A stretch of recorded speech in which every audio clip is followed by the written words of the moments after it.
안녕하세요. 오늘의 코인 뉴스 강재현입니다. 오늘의 주요 헤드라인입니다. 암호화폐 시장이 지금 폭락을 이어가는 가운데 악재 산재 퍼펙트 스톰이다라고 하는데요. 암호화폐 시총의 2조 달러가 하회하면서 하루 새 12%나 증발했다라고 합니다. 여러 가지 겹친 악재가 어떤 게 있는지 이를 통해서 어떻게 대응해 나가셔야 되는지 알아보도록 하겠습니다. 그리고 세 번째, 리플이 기술적인 지표인 볼린저 밴드에서 중대한 기로에 서 있다라는 분석이 나와줬습니다. 이에 따라 앞으로의 리플 가격의 움직임이 어떻게 나와줄지, 또한 소송에 대한 결과는 어떻게 나올지에 대해서 말씀드리도록 하겠습니다.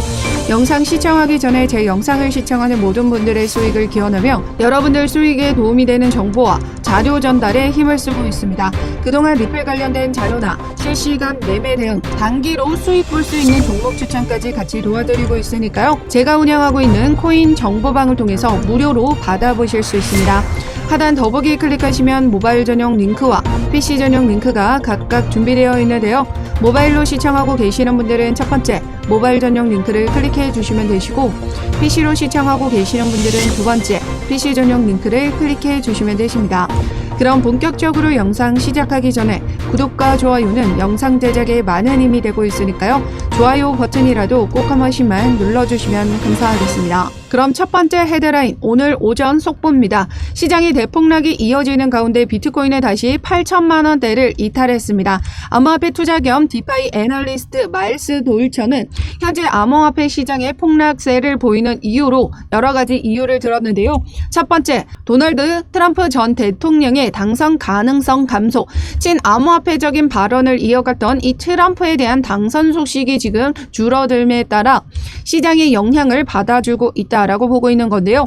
또한 경기 침체 우려와 주식시장 조정세, 엔화 강세와 지정 확정에 대한 긴장, 즉 중동 리스크가 발발했죠. 최근 선물 포지션 청산이 지금 이어지고 있고 마운트곡스 매도 우려도 여전한 부분입니다. 신규 매수세가 감소하면서 알트코인에 대한 이 자금이 분산이 되면서 이런 움직임들이 만들어지고 있다라고 보고 있는데요. 현재 국면은 퍼펙트 스톰, 두 가지 이상의 악재가 겹쳐 크고 심각한 경제 위기로 발전하는 현상이라고 부연했습니다. 현재 우리 코인 시장의 큰 폭락을 이어가고 있는 가장 큰 이유 두 가지가 있는데요. 바로 첫 번째는 경기 침체 우려가 있습니다.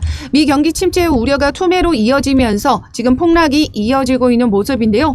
최근 경기 지표에서 고용 지표가 악화가 되면서 경기 침체에 대한 우려가 더욱더 위기감을 조성하고 있습니다. 일각에서는 7월에는 금리를 내렸어야 한다라는 주장까지 제기됐는데요. 이로 인한 금리 인하는 더욱더 확실시되는 모습입니다. 이제 시장은 9월에 금리 인하가 25bp, 베이비 스텝이 아닌 50bp 빅스텝 금리 인하가 선택이 아닌 필수가 됐다라는 주장에 대한 무게가 실리고 있는 모습인데요.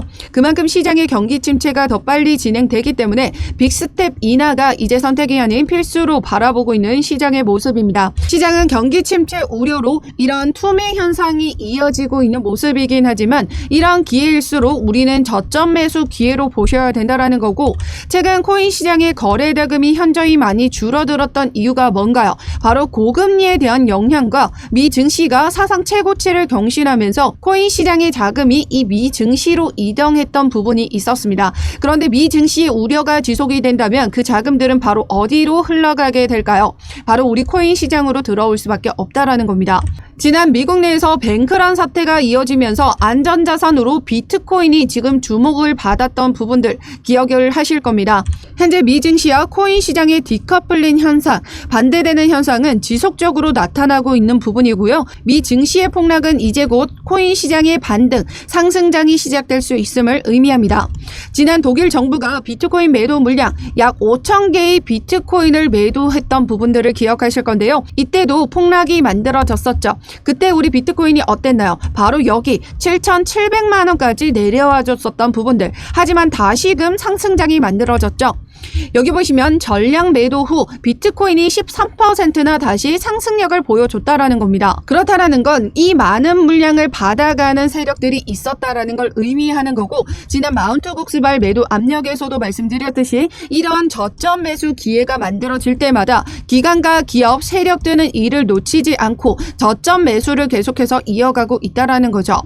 기관발 비트코인의 매집은 이제부터 시작이다라고 합니다. 기관들은 이 ETF 운용을 위해 무조건 매집해야 하는 수량이 있죠. 결국 이러한 위기가 나타날 때마다 물량을 늘려가는 기관발 매집으로 인해 다시 반등력을 가져갈 수밖에 없다라는 겁니다.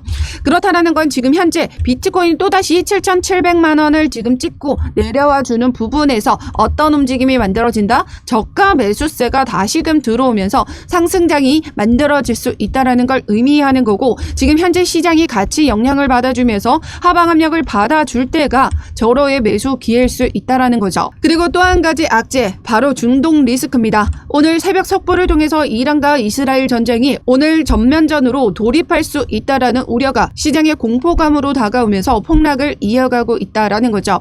하지만 이 역시 코인 시장은 일시적인 폭락으로 이어질 수는 있지만 지속적인 하락으로 이어지긴 어렵다 말씀드렸었는데요.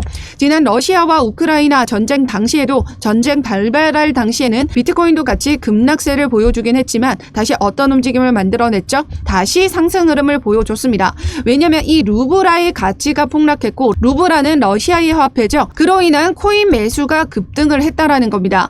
즉 러시아에 있던 시민들의 자금들이 모두 코인 시장으로 흘러 들어오면서 코인 시장은 다시 상승장이 시작됐다라는 거죠. 러우 전쟁이 장기화되면서 암호화폐 활용 빈도가 더욱더 늘어났다라고 합니다. 즉 중동 전쟁 리스크가 발발하면 당시에는 지금 하방 압력을 받아주겠지만 다시 시간이 지나면 지날수록 이 암호화폐에 대한 활용도가 늘어나면서 자금 유입이 더욱더 증가하게 될 거다라는 거죠.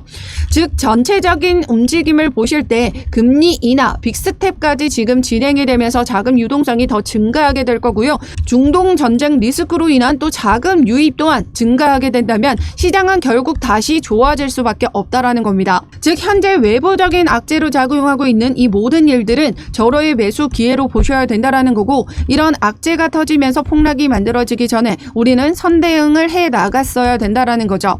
제가 운영하고 있는 코인 정보방에 입장하셨던 분들은 지난 고용지표 둔화에 따른 경기 침체 우려가 발생하면서 지금 시장이 이렇게 하방 압력을 만들어줄 때 이 당시에 비중 조절해 나가셨습니다.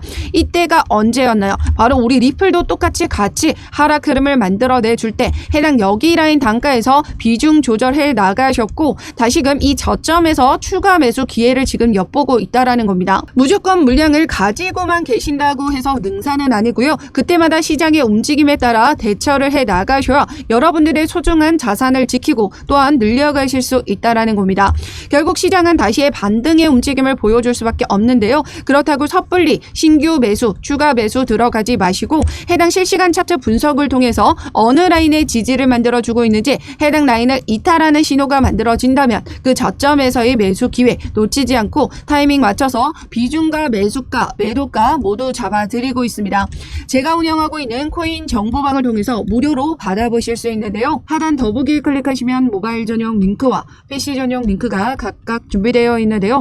모바일로 시청하고 계시는 분들은 첫 번째 모바일 전용 링크를 클릭해 주시면 되시고, PC로 시청하고 계시는 분들은 두 번째 PC 전용 링크를 클릭해 주시면 되십니다. 어떤 금전적인 요구 절대 하고 있지 않으니까요. 여러분들은 구독과 좋아요 꼭 한 번씩만 눌러주시면 영상 제작에 많은 힘이 되고 있습니다. 좋아요 버튼이라도 꼭 한 번씩만 눌러주시면 감사하겠습니다. 그럼 세 번째 헤드라인, 리플이 기술적인 지표인 볼린저 밴드에서 중대한 기로에 서 있다라고 유투데이가 4일 분석을 했습니다. 볼린저 밴드는 이 중간선, 바로 여기 이 파란색 선이 중간선이고 빨간색 선이 상단선, 이 초록색 선이 하단선입니다. 이 선 위아래로 일정 표준 편차만큼 떨어져 있는 두 개의 밴드로 구성이 됐는데, 자산 가격의 밴드 밖으로 움직일 때 이는 현재 추세가 계속되거나 반전이 가까이 있다라는 신호로 해석될 수 있다라고 합니다.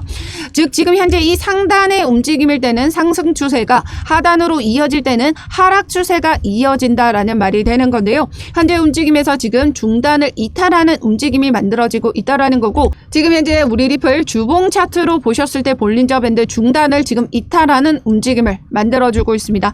그렇다라는 거 지금 지금 현재 움직임에서 다시 추가적인 이 하단 라인까지도 이탈할 가능성이 있다라는 거죠. 현재 움직임에서는 지금 가매도 구간에 있는 부분이고, 이런 움직임은 뭐다? 전반적인 우리 리플의 악재로 매도가 나와주는 게 아니라 전체적인 시장의 악재로 지금 이런 영향을 받아주고 있기 때문에 추가적인 하락이 만들어질 순 있지만 다시 반등의 움직임이 보여지게 될 거다라는 말입니다. 리플은 이제 소송 종결에 대한 기대감을 가지고 있고 소송에서도 확실한 승기를 잡아가고 있는 모습인데요. 이 모든 외부적인 악재를 이겨낼 만큼의 강력한 호재를 가지고 있다라는 거죠. 최근 바이낸스 소송 사례에서도 리플의 지난 약식 판결과 동일한 판결이 나와주면서 암호화폐는 이제 법적 명확성이 만들어졌는데요. 지난 7월 2일 속보를 통해 SEC가 바이낸스를 상대로 제소한 일부 소송이 기각이 됐습니다. 그 판결 결과 중 중요한 항목은 두 번째 항목인데요. 거래소에서의 BNB 판매는 증권이 아니다라는 판결입니다. 작년 7월 13일 약식 판결에서 토레스 판사 역시 거래소를 통한 XRP는 증권이 아니다라는 판결을 내린 바가 있는데요. 토레스 판사는 거래소를 통한 이 XRP 거래는 알고리즘 판매분으로 증권인지 아닌지 테스트하는 이 하위 테스트 세 번째 요건에 충족하지 않기 때문에 증권이 아니라는 판결을 내렸습니다. 타인의 노력에 따라 수익이 발생하려면 파는 사람과 사는 사람이 명확해야 하는데요. 이 거래소를 통해 알고리즘으로 판매가 됐기 때문에 파는 사람과 사는 사람이 불분명한 거래소 판매는 하위 테스트 세 번째 요건을 충족하지 않기 때문입니다. 즉 거래소에서의 모든 암호화폐 판매는 증권이 아니다라는 법적 명확성이 만들어졌다라는 거죠. 이는 리플의 완전한 승소를 의미하기 때문에 8월 1일 예정 중이던 비공개 회의가 취소가 된 건 리플의 악재가 아니라 오히려 SEC의 악재로 봐야 된다라는 거죠. 업계는 리플과 SEC의 분쟁이 이제 곧 마무리가 될 것으로 전망하고 있고 8월 토레스 판사의 판결이 나와주기 전까지는 합의 가능성이 여전히 열려 있으며 합의할 경우 XRP의 가격에 수혜를 입을 수 있다라고 설명했습니다. 즉 합의를 위한 발등에 불이 떨어진 건 SEC 입장이죠. 최근까지도 SEC는 여러 암호화폐 업계와의 소송에서 지금 60여 가지 소송이 진행되고 있습니다. 리플과 SEC 소송은 전체 암호화폐의 업계와 싸움으로 보고 있는데요. 즉 리플이 승소 를 한다면 전체 암호화폐 전반적인 선례를 기록하는 일이기 때문에 SEC와 진행 중인 나머지 60여 가지 소송에서도 SEC가 패소를 이어갈 수가 있다는 겁니다. SEC는 정부 기관이기 때문에 모든 소송 비용 충당은 이 세금으로 이루어집니다. 여러 암호화폐 소송에서 모두 패소를 기록하게 된다면 그 비난을 면치 못하게 될 겁니다. 즉 토레스 판사의 판결이 나와주기 전까지는 리플 측과 계속된 합의 시도가 있을 것으로 보여지며 지난 미 판사가 명령했듯이 리플과 SEC는 지속된 합의와 관련된 미팅이 이어지고 있다는 겁니다. 최근 SEC 홈페이지를 통해 보시면 지난 7월 18일 날짜로 비공개 회의가 취소가 됐다가 다시 25일 비공개 회의가 진행이 됐듯이 현재의 8월 1일 비공개 회의 취소가 진행이 되고 다시 8월 8일 날짜로 또 한 번의 비공개 회의가 진행이 됩니다. 이에 따라 합의 가능성은 여전히 열려 있음을 말씀드리고 다가오는 8일 비공개 회의를 통해 리플과 합의 결과만 도출이 된다면 리플은 엄청난 상승 랠리를 펼쳐지게 될 겁니다. 소송 합의가 된다라고 하면 18달러까지 올라갈 것이다라는 전망까지 나와주고 있는데요. 혹시라도 8월 8일 날짜 비공개 회의가 리플과의 합의 미팅이 아니라고 하더라도 곧 최종 판결이 예정되어 있습니다. 이제 8월이나 9월 내로는 이 토레스 판사의 최종 판결을 앞두고 있는데요. 최종 판결이 남아 있다라는 것만으로도 소송 종결, 이제 리플에 대한 모든 이 소송에 대한 리스크는 완전히 해소가 된다라고 볼 수 있다라는 거죠. 앞서 말씀드렸던 내용으로 리플은 무조건 승기를 가져갈 수밖에 없는 부분이고 합의로 좀 더 빠른 소송 종료가 이어지면 좋겠지만 그게 아니라면 우리에겐 오히려 더 많은 물량을 모아갈 수 있는 기회로 보셔야 된다라는 거예요. 그렇기 때문에 현재 외부적인 요인으로 하락세를 이어가고 있을 때 물량을 더욱더 많이 늘려가는 움직임 가져가셔야 된다라는 거고 현재 소송 종료에 대한 기대감으로 집중적으로 매집을 이어가던 세력들의 움직임을 보시면 최근 1만 XRP 이상 보유하고 있는 고래 지갑이 급증을 했고 선물 계약 역시 최고치를 기록하면서 롱 포지션, 상승에 베팅하는 포지션들이 지금 늘어나고 있다라고 했습니다. 1달러를 향한 고래 축적이 강화가 되면서 계속해서 이 토큰을 축적하는 움직임들이 만들어졌다라는 거죠. 즉 지금 현재 이 하단 구간에서 매집을 이어가면서 끌어올렸던 세력들입니다. 그런데 세력들은 어떻다고 했죠? 거래량을 동반하면서 들어오고 빠져나간다. 지금 이때 들어왔던 거래량만큼 지금 현재 하락하는데도 그만큼의 거래량이 나와줬나요? 안 나와줬죠. 즉 세력들이 이탈한 게 아니라 전부 개인들의 물량이 이탈하고 있는 부분이다라는 겁니다. 그렇다라는 건 이런 악재를 이용해 개인들의 물량을 흡수해 나가려는 세력들의 움직임이 더욱더 나타나게 될 거다라는 거고, 그 말인즉슨 다시 저점에서의 매수세가 들어오면서 반등의 움직임이 만들어질 수 있다라는 겁니다. 그렇기 때문에 지금 현재 실시간 차트 분석을 통해서 세력들의 움직임이 어떻게 가져가고 있는지, 해당 어느 라인 지지선에서 지금 받쳐주고 있는지 그 움직임에 맞춰서 이탈하는 신호에 따라 저점 매수 기회와 들어가는 비중, 매도 타점까지 모두 잡아드리고 있습니다. 제가 운영하고 있는 코인 정보방에 입장하시면 이 모든 자료에 대한 부분을 무료로 받아보실 수 있으니까요. 하단 더보기 클릭하시면 모바일 전용 링크와 PC 전용 링크가 각각 준비되어 있는데요. 모바일로 시청하고 계시는 분들은 첫 번째 모바일 전용 링크를 클릭해 주시면 되시고, PC로 시청하고 계시는 분들은 두 번째 PC 전용 링크를 클릭해 주시면 되십니다. 어떤 금전적인 요구 절대 하고 있지 않으니까요. 여러분들은 구독과 좋아요 꼭 한 번씩만 눌러주시면 영상 제작에 많은 힘이 되고 있습니다. 좋아요 버튼이라도 꼭 한 번씩만 눌러주시면 감사하겠습니다. 그럼 지금까지 영상 끝까지 시청해 주셔서 감사하고요. 오늘도 여러분들의 안전한 투자 기원하면서 오늘 영상 여기에서 마치도록 하겠습니다. 감사합니다.